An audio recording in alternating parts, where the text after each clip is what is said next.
Boy. Hii hapa taarifa nakupa. Umeona yule Feti yule? Yule pale Feti mtoa mtu. Igo. Feti namjua mimi. Feti mwanamke wangu mimi.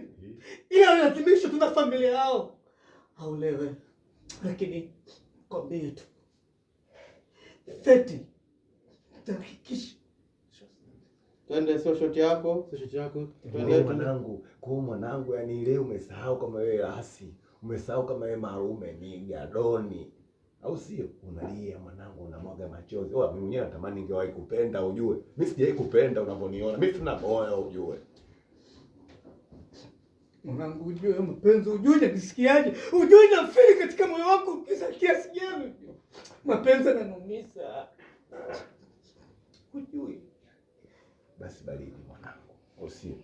Wewe familia yangu, wewe chata, wewe brigedia, wewe nunda.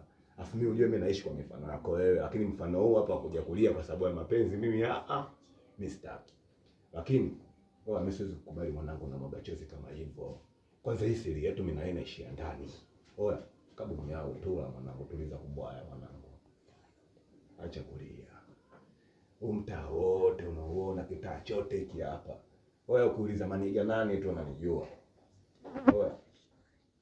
Fresh tunamteka, tunaishi naye na kuanzia leo hii hapa, yani leo hii simuiti tena chura, hapa shemeji yangu.